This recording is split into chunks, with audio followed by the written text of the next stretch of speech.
We're in VMware Workstation, and we're going to change the IP addresses from dynamic to static on both a Windows 10 and a Windows Server 2016. So we're going to go to where it says Search in the Windows 10 computer, and we're going to type in Control Panel.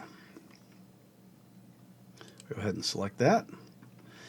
And then we're going to go to where it says Network and Sharing Center. Now, if you see this category view, just go ahead and change to large icons. It's a little bit easier to find it that way. And click on Network and Sharing Center. And then we're going to click in the upper left-hand column where it says Change Adapter Settings. Choose that. And on this Windows 10 computer, go to Properties, then TCP/IP version 4. Click on Properties once again. And you can see it's set to automatic. So we're going to change that to something static. Now, you may want to change it to something static, but you have a different subnet than what we're using.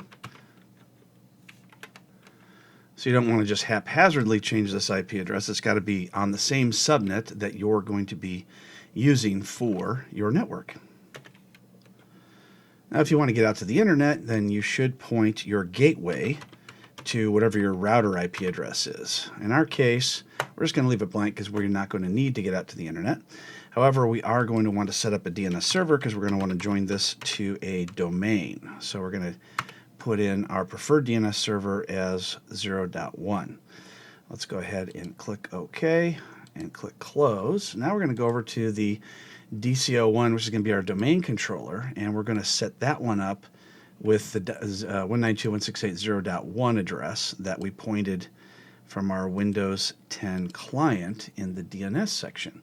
So in this one, we're just going to right-click on the little picture of the network, and we choose Open Network and Sharing Center, which is an alternative way of opening up the Change Adapter options.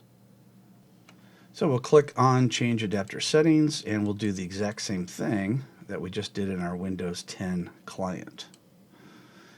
So we'll right-click, and we'll choose Properties. And from here, we'll choose our TCP/IP version 4.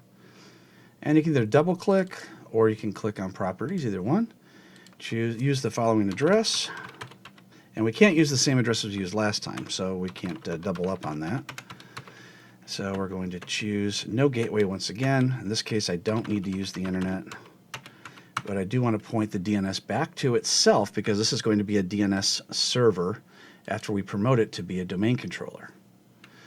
So now what we want to do is we want to make sure that we can ping back and forth so we can confirm we can communicate between the two computers. So let's go back to our Windows 10 computer and type CMD, short for command. And we'll go ahead and ping 192.168.0.1. And we see we cannot ping it, and that's because by default you're going to have a firewall turned on each of the computers. So we need to do this on both of the computers in order to make them reachable. So let's go back to Control Panel,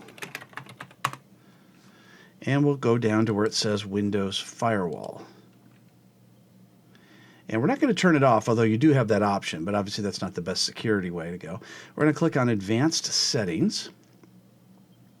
And then we're going to scroll down to where it says File and Printer Echo Request.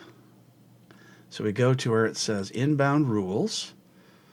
And we can just type the letter F after clicking on any one of the rules. And there's File and Printer Sharing Echo Request. And you can see several of them. Some are IP version 4, some are IP version 6. So we're just going to need to enable the version 4s. There we go. And now we'll do the same thing over here, and we'll choose right-click and choose Control Panel, and we can do that in 2016. In 2010, you can no longer right-click and get the Control Panel. So that's why we do the search and type in Control Panel instead. So let's go down to where it says Windows Firewall, and we'll do the exact same thing. Click Advanced Settings, and then scroll down to File and Printer under our inbound rules. We don't need to edit the outbound rules because everything allowed inbound is automatically allowed outbound. So press the letter F, there we go, File and Printer Echo Request.